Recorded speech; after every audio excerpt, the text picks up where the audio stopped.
Hey guys, what's up? Thank you so much for listening. Thank you so much for tuning in. Really appreciate it. Please like, subscribe, share with your mates, and enjoy the episode. Alright guys, another episode of The Flip Side. I think this episode might be, is it 46 or 45, Krishn? 46. 46? I'd love to say I love that mustache. It looks really cool. It looks like it reminds me of Pablo Escobar type of vibe.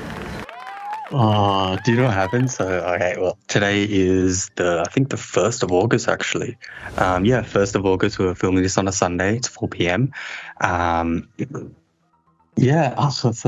my beard was getting really, messy and, it was just getting dirty and it was just, pissing me off as well because I was, it was just scratchy, grainy, and then my mum looked at me, she goes, shave that thing right now, it looks so bad. Because, I really want to get, good growth, thick growth, but instead it just, it doesn't grow how I want it, so I know I have to keep shaving it. So then what happened is I had my trimmer, and I'm trimming it, I'm doing it. And then I honestly shit you not, the trimmer dies when I'm on this side. So this side is I did the sides, which is fine, but over here, there's a little bit where it's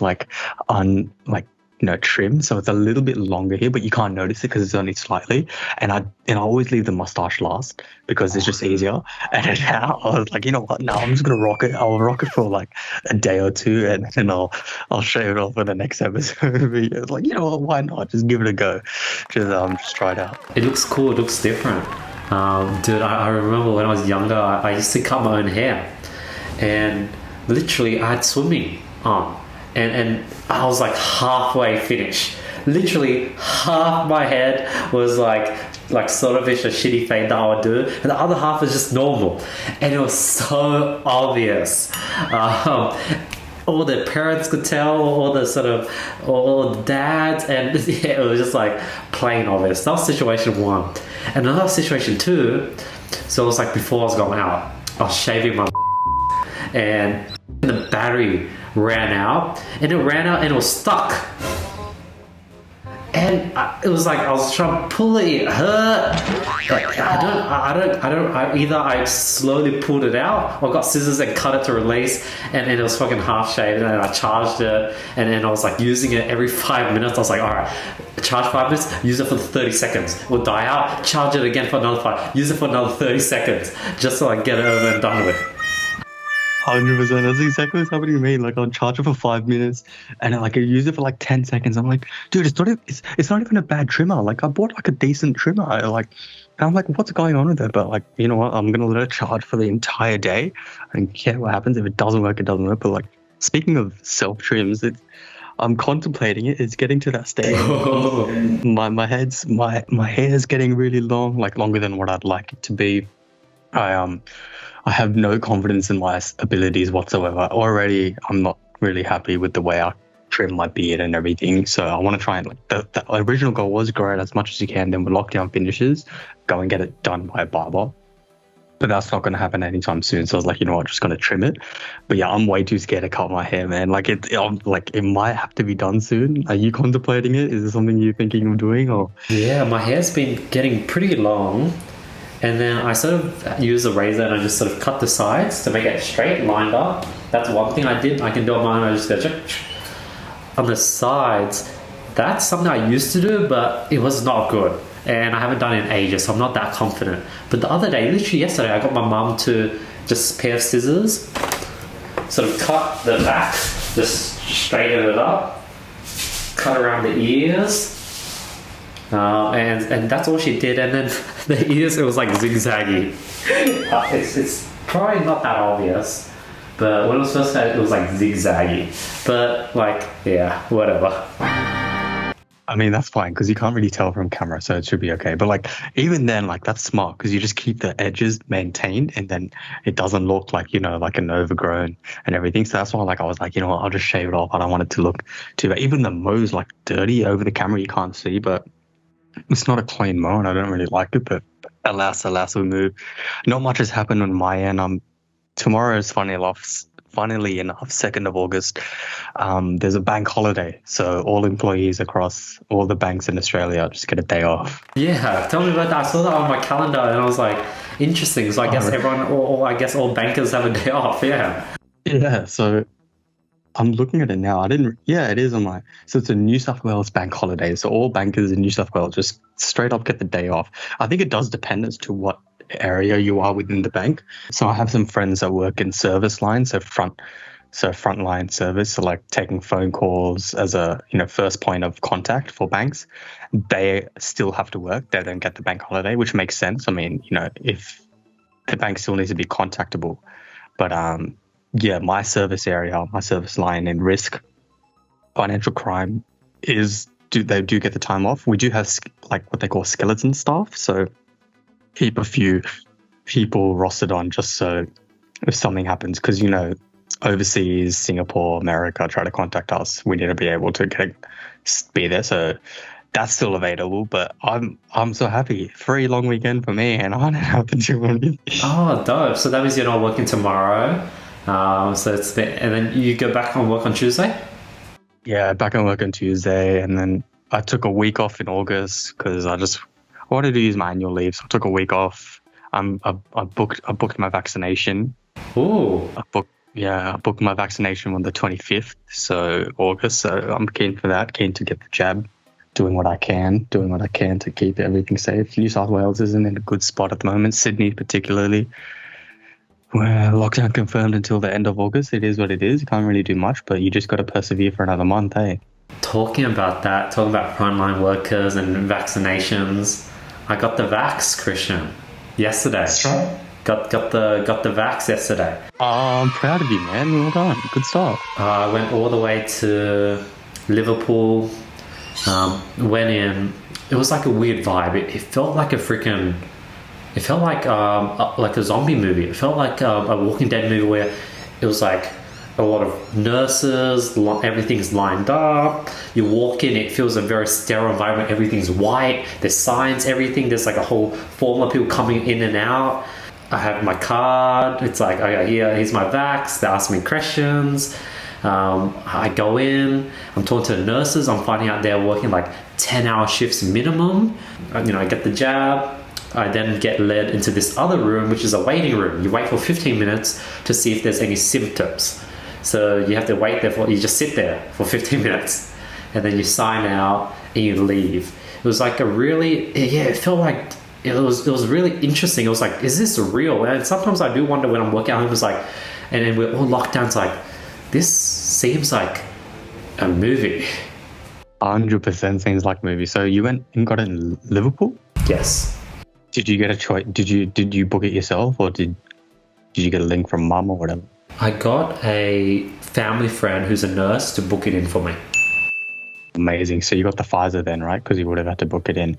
Good stuff. Yeah, it does. Like, just from the photos I see of people posting, it's just like everyone sitting down in allocated seats and everything. It's a very dystopic feel, isn't it? Like something that you see like a sci-fi movie, and it's like, come this way, and you go and sit down. No one says a word. No one's speaking. You just hold out your arm. You get jabbed. It's like preparing you for like a new world order or some shit and everything. But like, look, at the end of the day, it needs to be done like that. Otherwise, it'll just be absolute chaos. And it is one of those things where needs to be properly like ordered, structured, and everything. But good to hear that you got your vax. Good to hear you're doing your work, doing your bit for the greater good of society, my friend. So I'm happy to hear you got. One thing that my sister told me was like, people should see the vaccine as if it's like a Panadol tablet, where you take a Panadol tablet in 24 hours, it's not even in your system anymore. So with the vaccine, after like several months, it's going to be out of your system.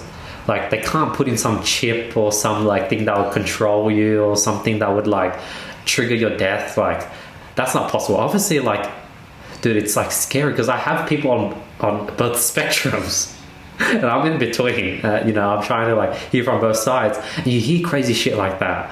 And then I start to wonder, like, fuck, like, what if like what if a 1% chance that if I don't take the vaccine, I'm going to be like the freaking Adam and Eve, the unvaccinated holy people. But then obviously like, and then I start saying, yeah, I've been always going down the 1% route, doing things that other people don't do.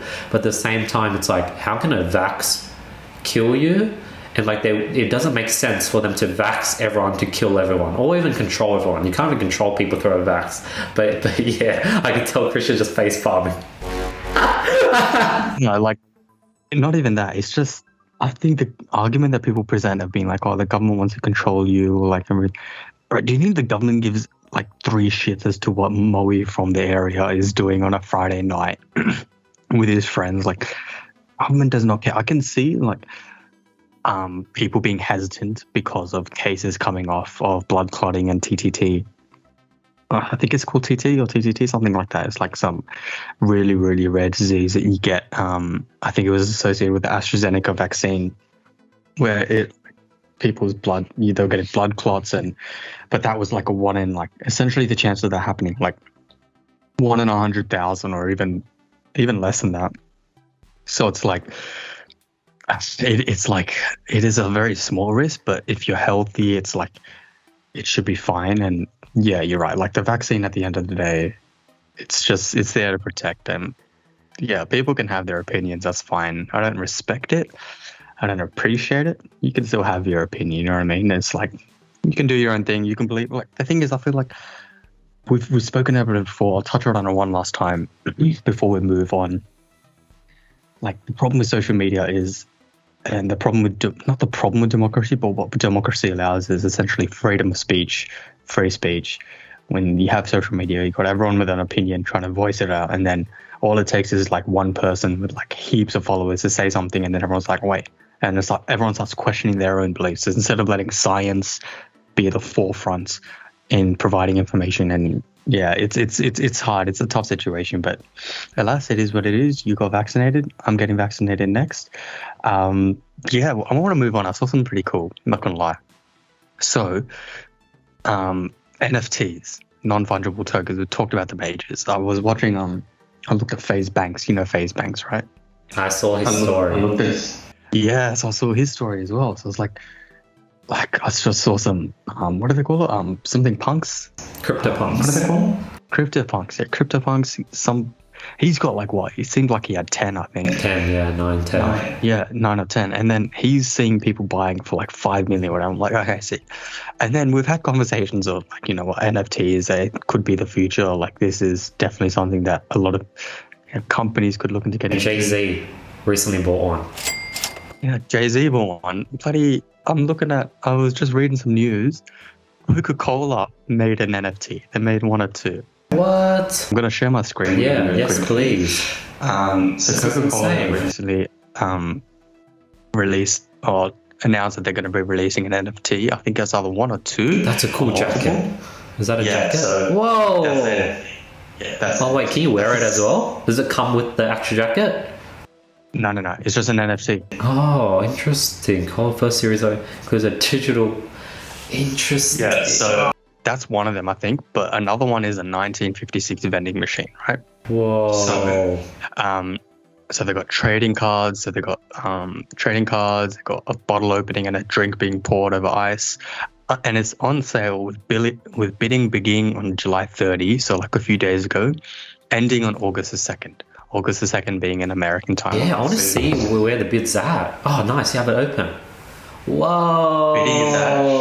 The bidding is at 30 ETH, which is $77,515.80 USD, that's 105 AUD, 105,535 AUD. And what we have is this. We have a vending machine. Things go better with Coke in the back, Friendship Day on the side. It's a very old school vending machine, you know, those ones where it doesn't give you options at the start. And the description just says, it's a Coca-Cola friendship box. But even if I had 30 ETH, I'd be thinking a lot of things. Coca-Cola is Coca-Cola, they're a brand synonymous with so many things in the world. Like, they were one of the first to do so many things, right? And for them to come out and release this, it's like whatever. Like, it's just interesting, obviously, but like 20, 30 years time, you could own this and be like, this is Coca-Cola's first NFT. Because like, think about it, like, you know, Coca-Cola, they might release like small little memorabilia items or anniversary items from like way back then. Say if you had remember like 1886, an OG 1900s vending machine. Dude, how much would be worth? That'd be worth so much. And so my train of thought is, if you had the first Coca-Cola NFT, would that be held in the same regard as holding like a really like first edition Coca-Cola bottle? I don't know. I'm gonna stop talking now, but like I just thought this was pretty cool. Not gonna lie. Interesting. So I don't know, my gut feeling looking at this. So how NFTs is going to work is you're going to be put into Ready Player One. You're going to have your own virtual house, and it's like if this, yeah, I saw that. So this box, this vending machine comes with all these 4 things in it, 5 things. Oh, wow. Yeah. So yeah, it takes us back. Oh wait, I didn't refresh. People have been bidding. Oh, wow, this is a different one because it's Coca-Cola. The owned by is different name. Oh, the owned by is different name. Okay, interesting. Yeah. Wow. Okay. 130k USD. And is there do they have any other listings? Coca-Cola? If you click on Coca-Cola. Wow. People are bidding. Yeah, Wait, what? Collected. How about created? Click on created on the left-hand side. It's just one. Interesting. Damn, 50 ETH. Whoa. ETH from... Yeah, who's Mondoir? Let's check him out. This is pretty interesting, not gonna lie. They've created a few. Who the hell is this person? He's living in Liverpool, so he's from the UK.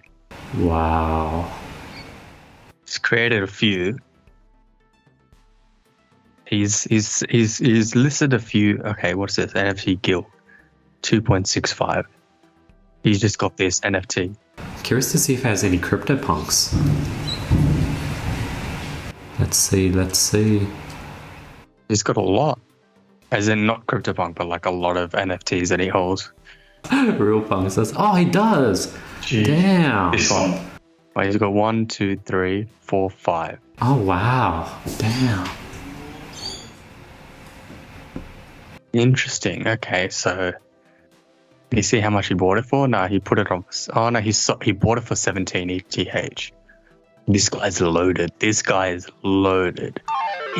bid for the Coke. Yeah, who is this guy?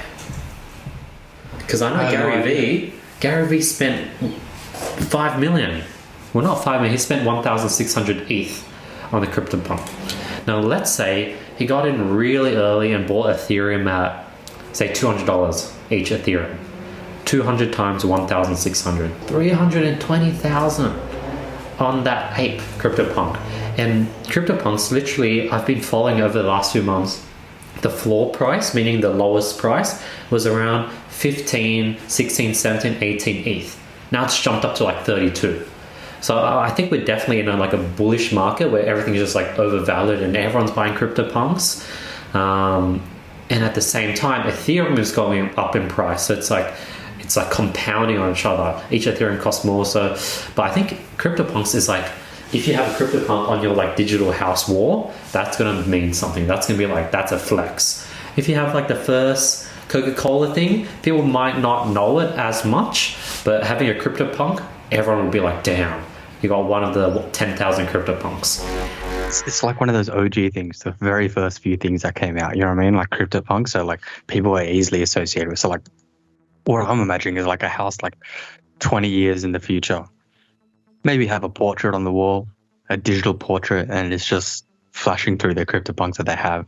I don't know, but I personally just can't believe this is actually a thing. This is just still to this day just blows my mind as to like just how, but it's interesting because it's a genuine thing. People are buying and selling it. People are willing to spend 130,000 USD, 50 ETH on the very first Coca-Cola NFT. Coca-Cola are smart, being one of the very few companies to just come out and do it. They're smart. They know exactly what they're doing. Even if NFTs don't take off, they're going to make money off this just from bloody selling some digital memoir. So I was like, it's interesting, isn't it? But I'm keen to see what when your first CryptoPunk's going to come around. I'm saving up. But talking about new things, the Olympics, that's been like, it's a thing, like I forget that like my family's watching it, my friends are watching it, everyone's posting stories on it. Like, the Olympics is sort of like bringing the world together, sort of. And if that's just people in local Sydney, that's happening all over the world. And I forget that Olympic is like this big thing that brings people together, and everyone's watching, eating lunch, watching the Olympics. Of course, it's amazing. You can just watch anything and you can just be intrigued by it, because like people forget, like people have spent 4 years or dedicate their entire lives to bloody, I don't know, discus, shot put, javelin, bloody shooting. You know how there's different shooting, there's archery, there's so many I'd say it's weird because I'm not used to it, right? But so many different sports and activities. They dedicate their whole lives, and they got one stage to perform. Like, obviously they got multiple stages to perform, but like the biggest stage in the world, Olympics. Imagine the recognition you get, like the amount of pride you get for doing your country proud. Because you see the standings, we're fourth, I think. We got 17 medals. I'm not too sure how many. 29 medals altogether, like 12 gold. Yeah, it's crazy, isn't it? Like, definitely tune in tonight. I don't know if you have been watching or not. Tune in tonight, 8:30, and then semi-finals for the 100 meters. The finals at like 11 p.m., 10:50 p.m. Who's the prime? Who's the most hyped person? Well, like there's a few, obviously. From Jamaica, there's that guy Rohan. He was running at the same time as Bolt was. He was always like really fast as well. So now the Bolt's gone, it's time for someone, to step up. But you know what happened yesterday? Last night, the heats were on. So the heats for this men's 100 meters was on. So there was an Australian running in it. His name is Rohan something. But this is like a really typical Australian guy, young bloke. He's got a young 23-year-old. He's got a huge mullet on the back of him as well. He bloody came first in his heat against Rohan Blake. He beat him in the heat. Obviously, it's just the heat. Like, people obviously save all their energies for the final, which makes sense. Like, if you're a runner like Rohan Blake and you're one of the fastest people in the world, you're not going to go all out in your heat, you know what I mean? You just got to just make it through, cruise it through. But this guy came out just out of nowhere, just beat this Jamaican guy. So now we have an Australian in the semi-final for like the first time in ages in the Olympics, and he ran it in 10 seconds flat. So it could be very interesting. I don't think he'll win gold because, the Olympics are Olympics, and it's one of those things. I think he could make it to the finals, but it's crazy, bro. We have an Australian that could potentially be in the finals for the men's 100 meters. I mean, even to make it into the finals, you're one of the 8 fastest people in the world. Man, he has long hair. That's massive drag. He should go bald. So just shave like 0.01 of a second.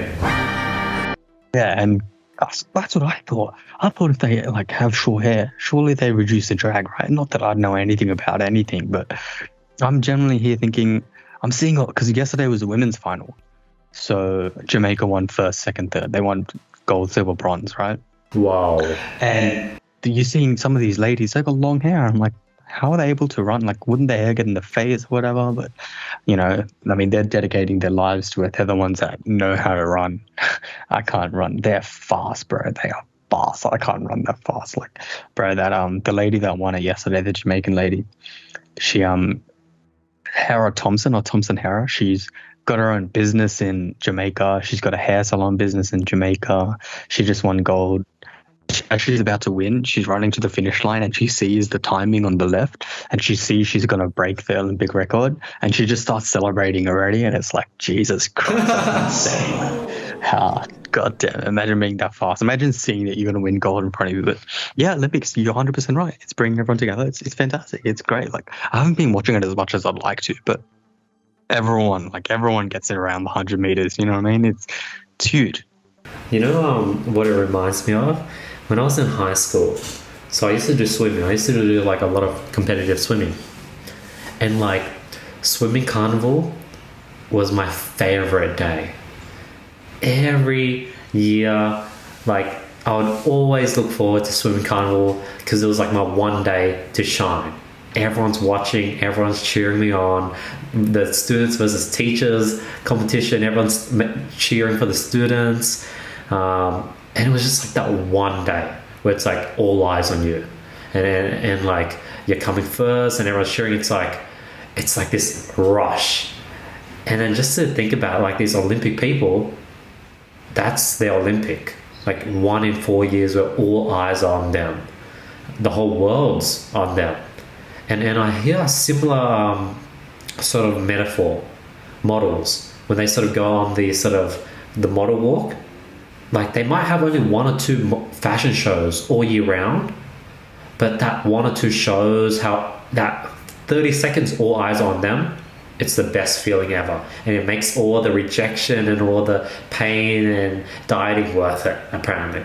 But it's like, yeah, I know what you mean, right? Like your everything you've trained for the year comes up, everyone's cheering you. The adrenaline rush would be insane as well. Did you ever win? Did you ever go through like regionals and stuff? I got all the way to regionals, but I never could go from regionals to state. State was like, regional was like tough already. I was like, couldn't get to state.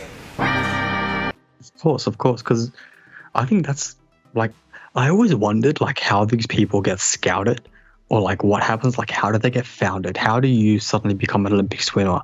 It starts with grassroots, primary school, like, you know, maybe your parents take you into the swimming pool when you're young, you just start swimming and you just keep swimming and you're swimming all your life, and then suddenly you're in primary school or high school and you're competing in the high school carnival, you get to regionals, then you get to state, then you get to nationals and you win nationals, and suddenly people are looking at you like, hey, this could be a real career ahead of you, you know what I mean? That could have been you, my friend, if you stuck to it. Imagine getting through the state and everything. Like in that same scenario, like I've genuinely always wondered, like, how do they find these people? How do they find the fastest people in the world? But you know, there's developments in place in each country to facilitate the growth of the athletes. It's crazy. Like when you break it down, like some kid next to you could potentially be going to the Olympics just based on how he swam in the swimming carnival. You know what I mean? Like it's funny. Like I always break it down like that. It's interesting. Yeah, it was crazy. Like I would go to Sydney Olympic pool and you would see Olympic swimmers training sometimes, and it's just like, whoa, like he's right there. But yeah, I think the Olympics are like insane. Definitely want to talk more about it next week. Definitely have a few different sort of not theories or scenarios that I'd like to get your thoughts on for the Olympics, but we'll save it for next week. Another thing that I've recently thought about this week, I was thinking about like, why do certain people peak at primary school, peak at high school, or peak at university? Like, what does it mean to peak? And then why do they just drop off and disappear? And I think I've gotten the solution. Maybe, I don't know. My theory is, because I was thinking about this, I was like, once COVID's over, I'd love to like do a bunch of like events at like my house, like invite like 10, 20 people, have it just like crammed into here, but like nice music, food, go on road trips and invite people, go on snow trips, and just like start putting things together. And then I was like thinking about it, I was like, my theory is you peak when you start cashing your chips and you start putting together events, getting really, really social. And when you start doing those things, you forget the ball. Your eyes are no longer on the ball in the game, and you start getting complacent and you start sort of just leveling off. Whereas other people are still secretly just grinding it out behind the scenes. And like I was thinking, Think about all these like popular people that peaked in university or high school. They were always going to social events. They were always putting together or like attending social events, and that's what they spent a lot of time doing. And then sort of once they got to that next level, either one, they had to spend time catching up. Two, they got sick of it. They got tired of putting together social events, so they just like got low key. But that's my theory on how. The pros and cons of peaking and falling off. What's your thoughts on that, Krishn? You need to go deeper. You need to give me more. You didn't give me the pros and cons of falling off, because my thing is I'm listening. It's easy to say someone's peaked or not, but like, you know, you could say that, you know, maybe you saw them heaps in primary school or high school, but you don't see them after school. But who knows what they're doing, you know? Like, sure. Obviously, just because, you know, they're not posting their achievements or whatever, they could be happy as long as they're happy doing their own thing. That's the main thing. Like I don't see many people from my high school, only my friends and stuff, right? But like, you think about those people in high school, there's like, oh, hey, remember that guy? Like you probably shared a class with them, and like you're like, oh, wonder what they're doing now.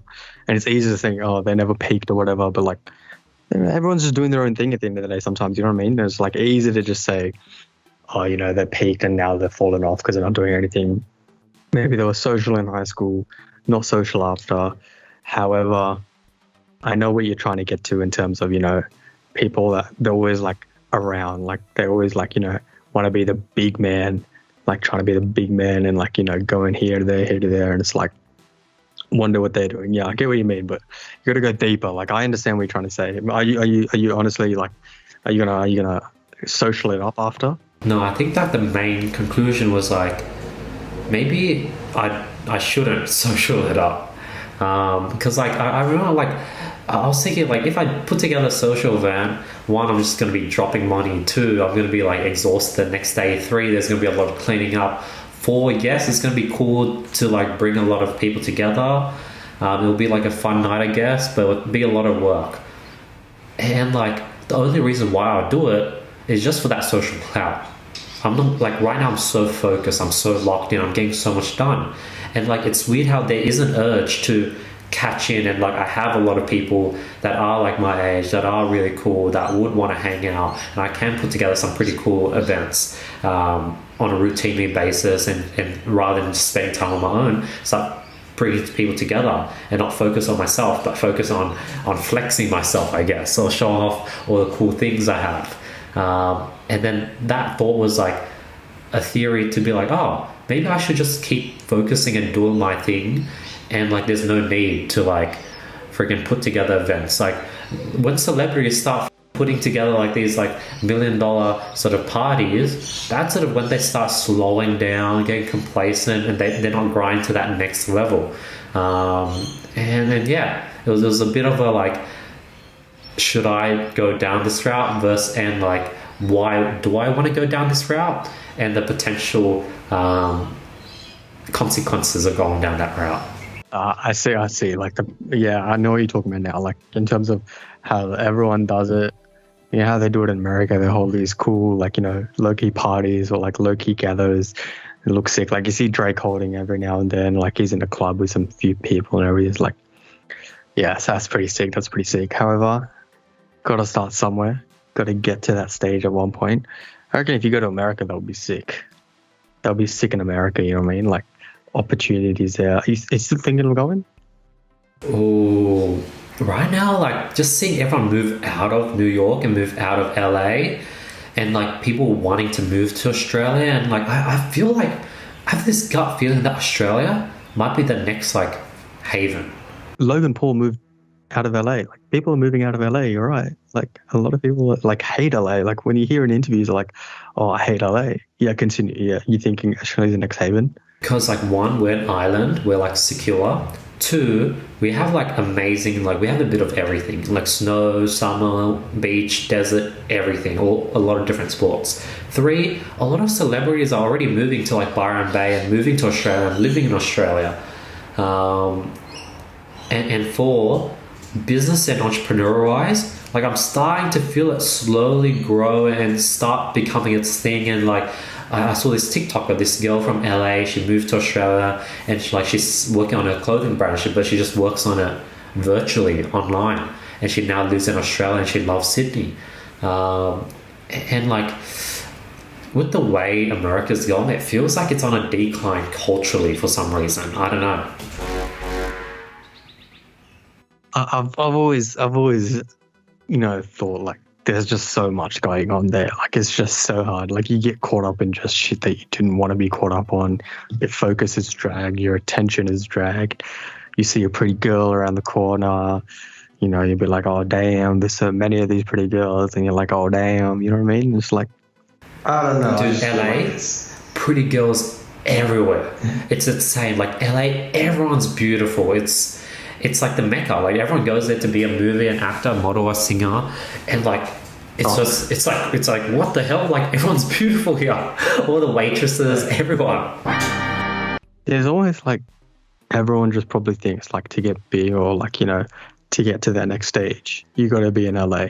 To do that, you got to achieve it in LA. So like I don't know. I was just on YouTube the other day. I was just like, just on YouTube. You know what I mean?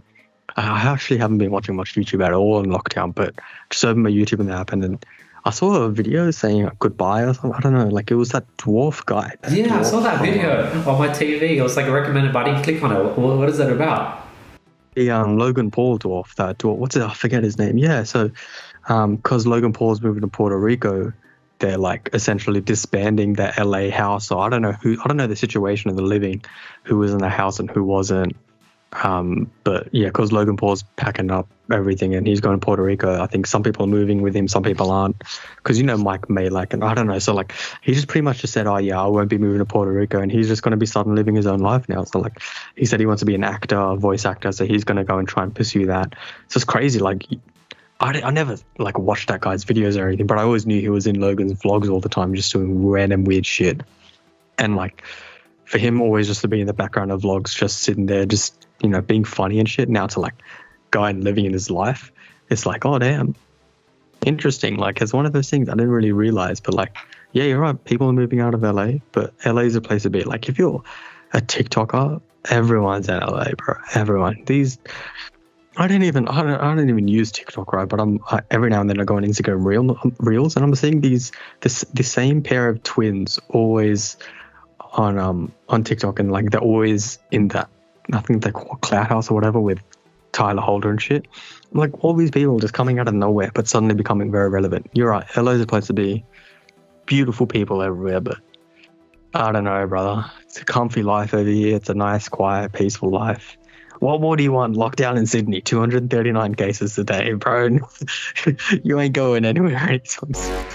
Yeah, and then like Bondi and Byron Bay, when I've been to those cities, it has this entrepreneurial vibe. Like I could feel it's growing. But you're right, like the reason why I want to move to America is just because I want that bustle. I want to be surrounded by successful people. But I'm sort of at a place where I don't need to be surrounded by successful people. I know what my problems are. I know the solutions. I just need to do work. I just need to grow the company. Maybe when I start hiring in-house people and I need good talent, that's probably when it makes sense to move to America, because they'll just have better talent than Australia.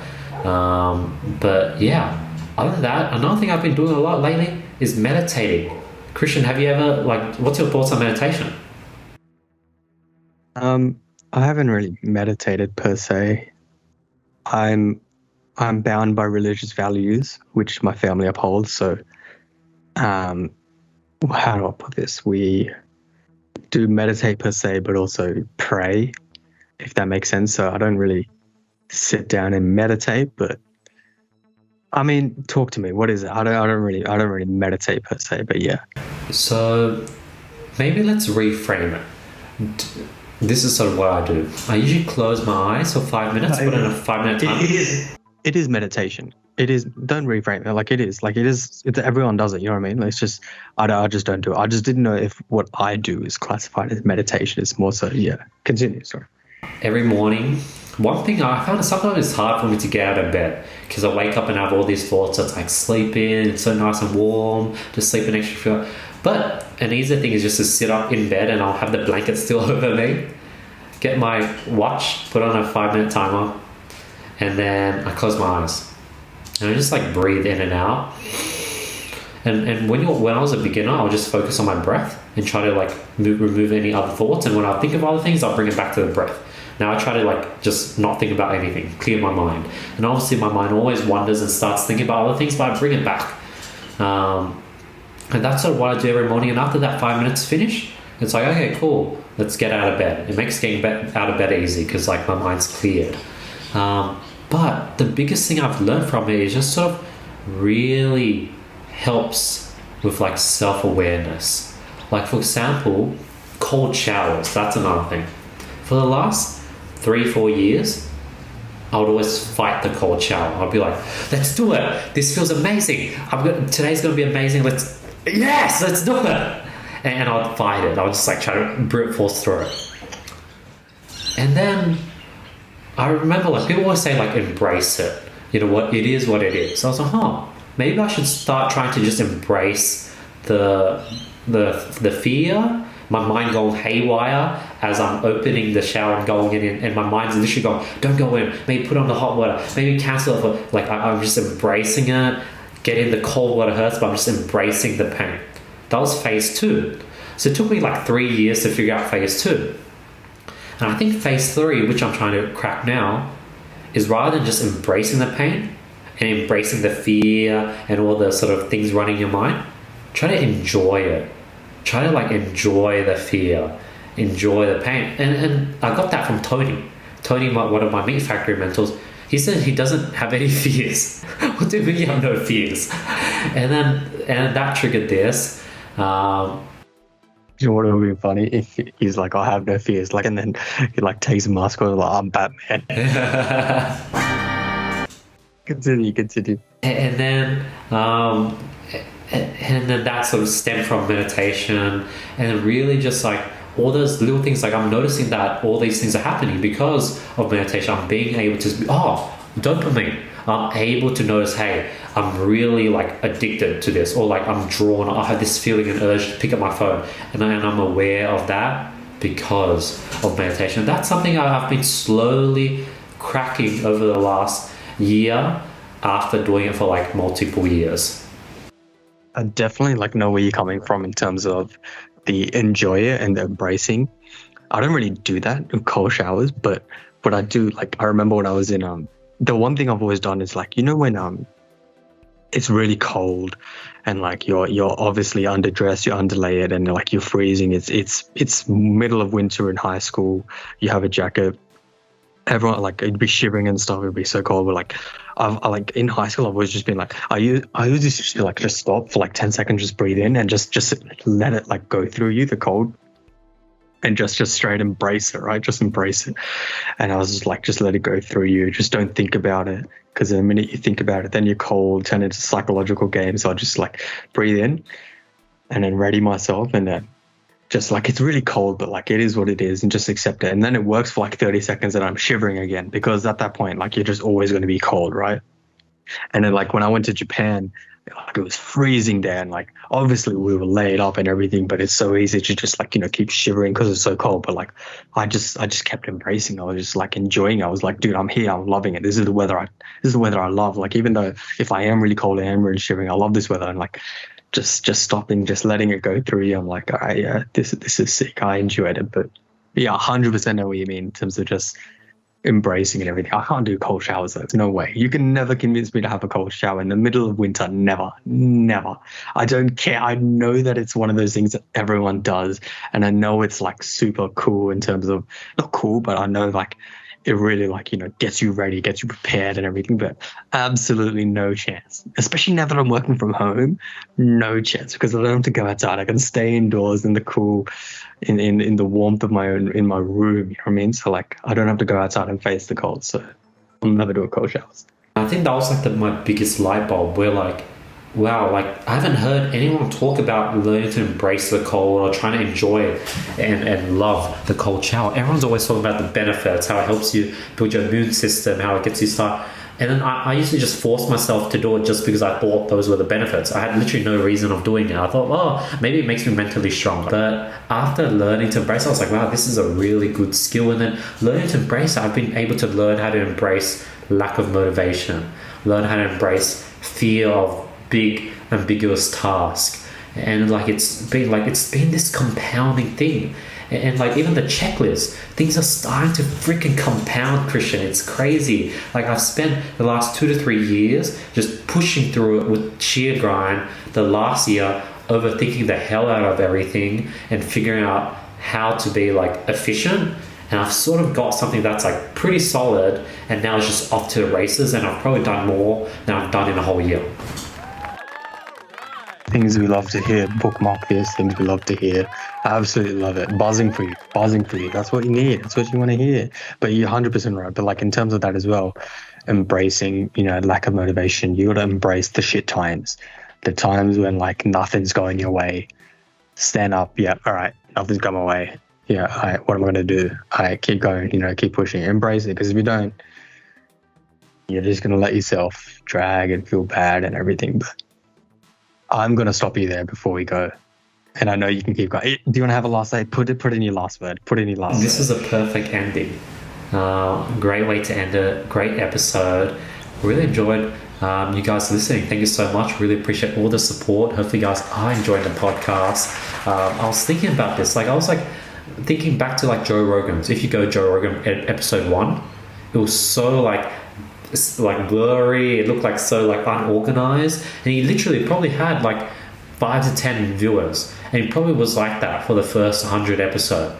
And I really feel that, because we had like 6 listeners, 8 listeners. Now I feel like we probably have like around 20 solid listeners, and it's really nice to hear. And it's feel like it's this slow exponential curve, but it's like really slow in the beginning. But yeah, it is what it is. We have if you guys could subscribe, I'd appreciate that. I'll give, if you tell me you subscribe, I'll give you a thumbs up. If you subscribed, it's currently at 15. We started a brand new channel. Last time I saw it was at 14. Yeah, so we have 15 subscribers. I appreciate all 15 of you. You guys are beautiful people. If it gets to 16 next week, I'll be stoked. But yeah, look, thank you so much. We'll include links everywhere, obviously, for if you want to listen to it on music streaming service as well. Thank you so much. Episode 45, you know what that means. 6 more weeks until we hit 52. 52 is coming up. It's around the corner. Thank you guys for listening. Episode 46. See you next week. Peace.